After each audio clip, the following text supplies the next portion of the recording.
pagi, Assalamualaikum warahmatullahi wabarakatuh. Dan selamat pagi teman-teman semua pemirsa dimanapun Anda berada. Seperti biasa, berjumpa kembali bersama saya Agustiada di Aceh Jino. Nah, pagi kali ini di suasana mendung, saya juga masih ditemani sama teman saya Rais, ya, cowok yang paling keren di studio CTV. Setuju ya, Rais? Setuju. Is, pengen nanya, ini kan kamu anak band nih. Iya. Pasti kalian sering nampil. Apakah itu juga di panggung, di pensi, dan kemudian juga di kafe? Nggak menutup kemungkinan juga di kafe juga sering ya? Paling sering di kafe sih. Di kafe? Band Aceh kan. Nah, biasanya yang paling sering itu kafe-kafe anak-anak muda atau warung kopi biasa sih? Yang pasti kafe-kafe anak muda loh. Nah, kalau dalam minggu ini mau nggak kalau saya ngundang kalian, anak-anak band, ngundang untuk manggung di salah satu kafe yang paling keren tempatnya? Oh, boleh banget. Boleh, kita langsung sambut beliau ya. Assalamualaikum, selamat pagi Bang. Selamat pagi. Halo. Bang Oriza ya? Iya. Ya, Is, silakan duduk. Ini Bang Oriza ini adalah owner dari Cafe Paradigma. Betul. Paradigma Cafe. Jadi udah bisa kenal, nanti kalau di jalan begitu kenal, panggil aja gitu ya. Ini kayaknya mau ketekin kontrak nih. Ya, boleh. Oke, pemirsa, hari ini saya ditemanin sama owner dari Paradigma Cafe, yaitu Bang Oriza Teku. Ya.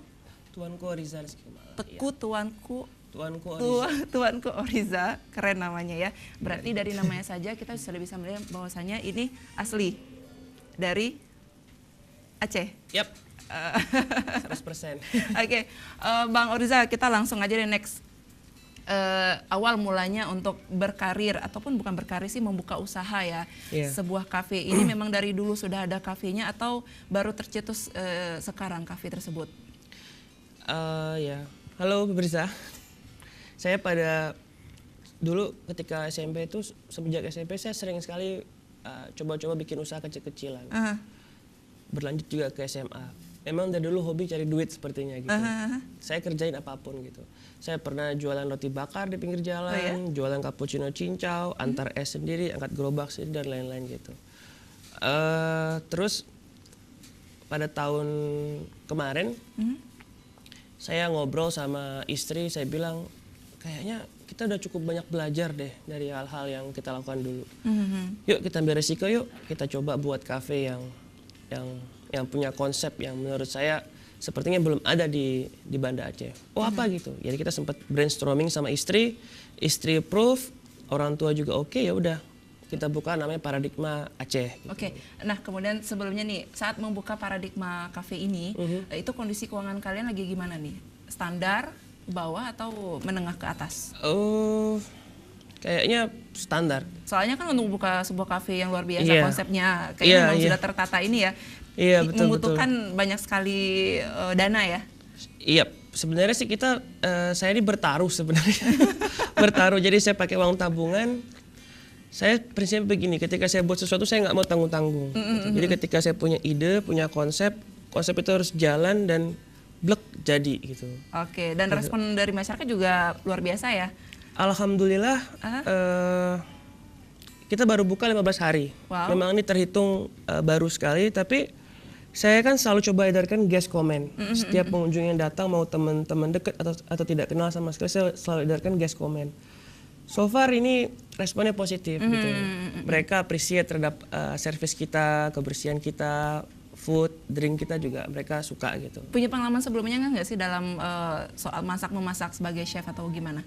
Dulu ketika single saya suka masak. Ketika cowok single. idaman banget. Tapi setelah menikah kayaknya istri yang masak. Udah jadi kembali ke fitrahnya ya. Oh iya betul. Tapi memang pemirsa dimanapun kalau yang namanya kafe rumah makan yang masak memang cowok ya kebanyakannya ya chefnya. Iya. Karena kalau chefnya sendiri memang asal dari Aceh atau memang didatangkan dari luar? Nah, untuk manajer sama kepala dapur atau kita sebut juru masaknya itu kita ambil dari Jakarta. Jadi saya sebenarnya kepingin bawa etos baru kafe aja sebenarnya. Jadi saya pribadi kan kalau saya ke Medan, ke Jakarta, ke Bandung, Surabaya, saya senang sekali kalau saya main ke kafe gitu. Servisnya tuh luar biasa. Jadi pelayanannya, waitersnya, servernya, baristanya itu ramah, senyum. Jadi benar-benar ingin menggali keinginan pelanggan gitu. Oke, ada videonya kah? Bisa kita nikmati dulu ya. Kira-kira yang ditampilkan oleh paradigma cafe seperti apa sih gitu ya. Konsepnya juga nanti boleh cerita ya konsepnya ya. Boleh. Berarti baru 15 hari luar biasa. Saya juga udah sering lihat Instagramnya ya pemirsa. Ini luar biasa sekali, cocok sekali untuk anak-anak muda yang nongkrong ya, tapi dalam ruang lingkup yang masih positif ya. Iya. Jadi kita tidak menutup kemungkinan hal yang tabu. Dulu kan warung kopi kayak khusus laki-laki aja nih, perempuan nggak boleh. Sekarang kafe sudah sangat terbuka. Oke, kita lihat videonya dulu.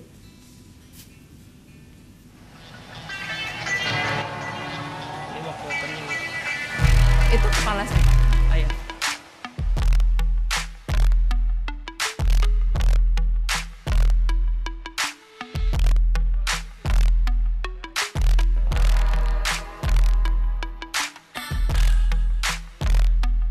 Selamat dan sukses atas peresmian Paradigma Cafe.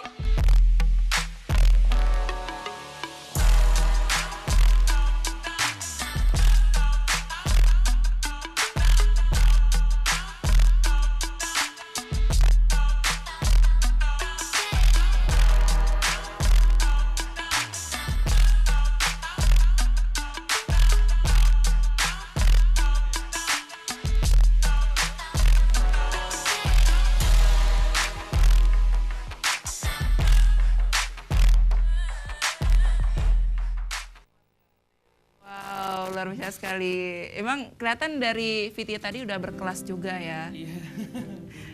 Ini pintar mencari peluang nih. Oke, kenapa Paradigma Cafe, secangkir kopi 1000 cerita? Namanya. Iya, tema kah atau konsep atau bagaimana? Itu sebenarnya nyambung dengan konsep. Jadi dari sekian banyak nikmat Allah yang berikan untuk Aceh itu, diantaranya kan kita punya kopi yang terbaik di dunia. Gitu. Terus yang kedua, Aceh ini punya tradisi bertutur, bercerita yang kaya sekali gitu. Nah kita kepingin gabungin konsep itu. Jadi di kafe kita itu ada satu spot seperti kayak semi panggung, mejanya agak tinggi, kursinya agak tinggi. Jadi siapapun yang duduk situ pasti orang bakal ngeliat. Nah spot itu kita sediakan untuk orang yang mau dialog, mau siaran pers, mau buat workshop, mau diskusi. Nah alhamdulillah sudah 15 hari jalan itu sudah ada 2 workshop, 3 diskusi di kafe itu. Jadi menggunakan spot itu. Jadi memang kita prepare untuk apa ya? Kafe ini tidak hanya sekedar untuk orang minum kopi, tapi juga bisa menjadi media komunikasi, interaksi dan lain-lain gitu. Terus di kafe ini juga semua kan full AC. Iya. Kecuali bagian luar itu yang memang outdoor. Itu kita sekat, ada yang smoking, tetap ber-AC dan non smoking. Jadi untuk ibu-ibu yang bawa keluarga, anak kecil tuh Tetap. insya Allah aman dari asap rokok. Biasanya pelanggannya itu dari kalangan anak-anak muda atau ibu-ibu arisan nih? Nah beragam. 15 hari ini sudah 3 kelompok ibu-ibu arisan yang booking full. Iya. Jadi mereka ambil spot. Istri bukan? Enggak, sama sekali belum, teman-teman malah belum ini kan, belum coba. Tapi ini benar-benar orang yang datang ngelihat waktu soft opening, wah ini asik ya, sepertinya buat arisan, mereka booking gitu. Itu jumlahnya luar biasa sampai kepala dapur tuh kewalahan. Sekali datang tuh 30 orang, 35, pesan menu yang beragam. Jadi mereka tuh yang di dapur yang wah gitu-gitu lah. Nah soal pelayanan, ini kan kalau Bang Orza sendiri kan udah ngeliat pelayanan kafe-kafe di luar Aceh, luar biasa. Di Aceh ini yang paling sering saya dapetin adalah ketika pesan, itu makanannya ataupun menunya lama banget disajikan. Ini menjadi perhatian khusus nggak sih untuk Abang? Pasti.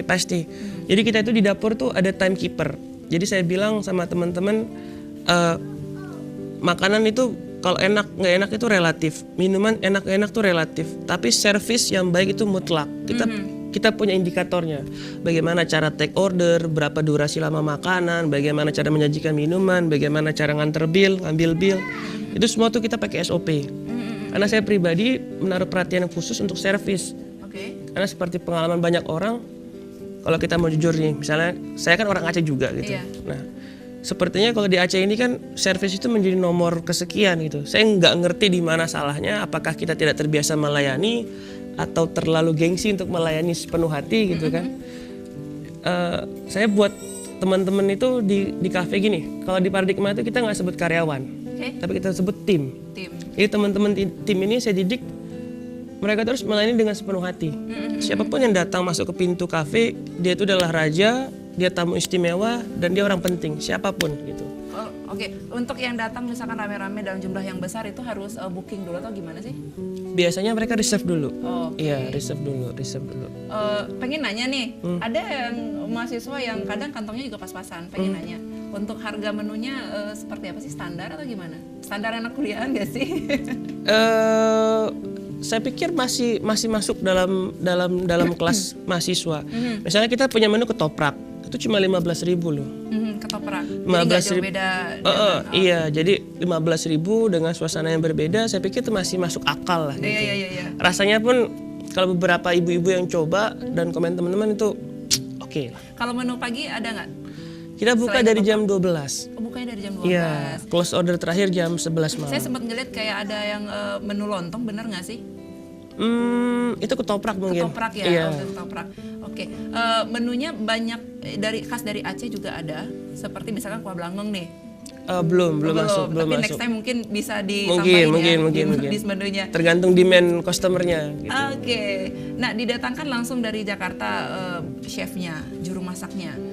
Apa yang membuat mereka si juru masak berpikir mau pindah ke Aceh? Saya kan mewawancari langsung kan manajernya dan juru masaknya itu. Mereka berdua dari Jakarta. Saya bajak dari kafe orang sebenarnya gitu. Jadi saya kasih challenge. Kamu tahu Aceh nggak? Tahu. Oh, apa yang kira-kira tergambar dalam kepala kamu gitu soal Aceh? Tsunami. Oh, kayaknya masih banyak hal lain deh selain itu. Kopi? Oh iya kopi gitu. Yuk kita join sama saya yuk gitu. Coba kita lihat.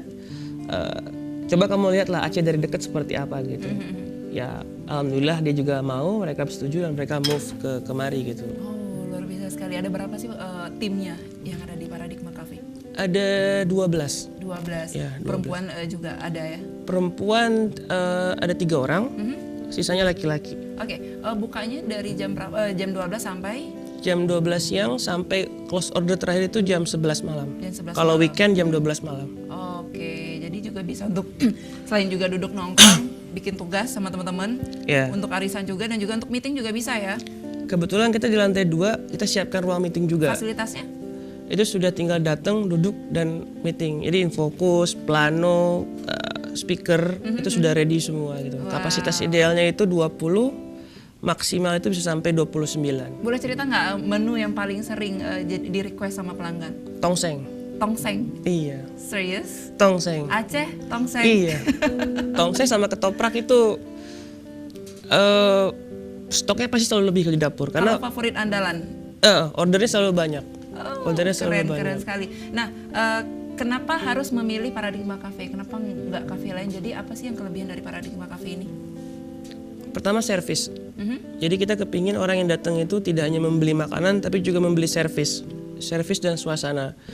Karena seperti yang saya bilang di awal tadi, kalau di Aceh ini servis menjadi nomor kesekian sepertinya gitu. Tidak terlalu menjadi perhatian khusus bagi owner kafe ataupun warung kopi gitu kan. Kadang-kadang kalau kita datang ke warung kopi, makanannya oke, suasananya bagus, pasti investnya luar biasa. Pas begitu kena servisnya langsung kita langsung yang aduh sayang ya gitu. Dengan uang segini besar dikeluarin, tapi kenapa nggak selektif memilih orang atau tidak mentrain orang dengan betul-betul serius gitu. Karena bagaimanapun servis kan menjadi wajah kita. Iya. Dan servis itu tidak hanya termasuk soal pramusajinya, tapi juga toilet. Saya bilang sama teman-teman tim, toilet nggak boleh bau, harus selalu dicek. Dan memang kita satu orang khusus itu kerjanya ngurusin toilet. Jadi dia begitu pelanggan keluar dicek toiletnya bersih apa enggak, dilap lagi biar kering segala macam. Seperti itu? Iya. Jadi setiap kali orangnya keluar Ada yang standby. Oh gitu. Ada yang standby. Karena ya pengalaman saya dan pengalaman teman-teman, kafenya bagus luar biasa. Begitu ke toilet, maaf bau pesing. Atau di toiletnya tidak di flush. Ini kan agak bertolak belakang gitu kan. Saya juga belum pernah nemuin kafe yang seperti ini ya. Jadi kayak pulang dari sini saya langsung deh ke Paradigma Cafe. Ntar saya yang bersihin toiletnya dulu. Ya, bahkan juga di hotel sekalipun ya, ya mungkin pelayanannya dari Paradigma Cafe ini lebih bagus ya daripada harapannya cafe seperti yang itu. lain. Harapannya seperti itu. Omset, ngomong cerita soal omset berapa selama 15 hari pembukaan. Ini belum sebulan ya. Omset yang dinikmati nih berapa sih kalau boleh tahu? pertama kan ini pada baru buka, kita belum bisa ukur kan. Paling itu minimal 3 bulan. Tapi selama 15 hari ini kotor ya. 40-an ada. Wow, 40-an 15 hari. Tapi itu kotor. Asik. Belum dibersih-bersih. Bersih. Oke, Bang Oriza, apa yang ingin disampaikan untuk anak muda di luar Aceh sana? Kita melihat sekali mungkin pemikiran dari anak muda di Aceh ini yang selesai kuliah mereka hanya menunggu untuk bekerja CPNS, katakanlah seperti itu ya, kebanyakannya. Bahkan saya sendiri mungkin. Yeah. Padahal kita bisa melihat banyak sekali peluang yang bisa kita ambil. Setidaknya kita bisa membuka lapangan kerja untuk orang. Apa yang ingin Abang sampaikan kepada adik-adik di luar sana? Pertama, saya memutuskan untuk tidak berkuliah. Semester 5 saya bilang sama ayah saya nggak mau kuliah. Oke, ayah saya bilang kamu tanggung jawab sama hidup kamu ya, siap gitu. Ya setelah itu saya mulai berusaha kerja apapun, yang penting halal dan menghasilkan. Sebenarnya begini, paradigma itu kan artinya cara berpikir, cara melihat suatu persoalan. Saya kepingin kita tuh punya paradigma baru, khususnya anak-anak muda. Jadi pekerjaan yang disebut pekerjaan yang layak itu tidak hanya CPNS. Ya. Kamu tuh nggak perlu bangun dari jam 8, istilahnya tuh 8 to 5 gitu, dari jam 8 sampai jam 5 untuk itu aja. Hidup ini kan penuh warna, coba kamu gali. Dan cara menemukan warna-warna yang cocok dengan kamu itu ya salah satunya menjadi entrepreneur, menjadi ya berwirausaha. Ada orang yang bikin kue, passionnya di kue. Ada orang yang suka masak, jadi chef. Ada orang yang suka bekerja dengan tangan, bikin tas. Itu kan warna-warna yang berbeda-beda. Iya. Coba buat teman-teman muda temukan warna kamu gitu. Asik. Boleh dong promosiin Paradigma Cafe-nya? Gimana? Promosiin. Sekarang nih. Iya. Buat teman-teman muda, ibu-ibu yang pengen buat arisan, tempatnya nyaman, jauh dari asap rokok, terus juga masih dapat suasana yang asik, silahkan datang ke Paradigma Cafe. Semoga kami bisa memberikan pelayanan yang terbaik. Semoga seluruh tim bisa memberikan keramah tamahan, kehangatan seperti yang Anda dapatkan di rumah Anda. Well, keren sekali. Jadi Abang Oriza ya, Pak Oriza bisa menjadi contoh juga ya, sosok yang bisa menginspirasi Anda, kita semuanya pemirsa, kecuali tidak menutup kemungkinan untuk Anda juga anak muda yang putus kuliah ya, tidak mau kuliah, lebih asiknya bekerja seperti Oriza, mungkin bisa menemukan passionnya sendiri. Apakah di bidang kuliner mungkin, ataupun dan jangan takut, jangan takut untuk bermimpi. Yes. Yang pastinya, oke ya. Dan pemirsa, terima kasih banyak untuk Bang Oriza dan sukses Oke, besar terima kasih, untuk terima Paradigma kasih. Cafe. Salam. Saya grogi, tangannya dingin jadi. Salam untuk istri Baik, ya, baik. dan keluarga besar. Baik. Anaknya lucu sekali soalnya. Oh, makasih, makasih. Terima kasih ya. Oke, Baik. pemirsa, jangan kemana-mana, tetap di Aceh Gino. Aduh.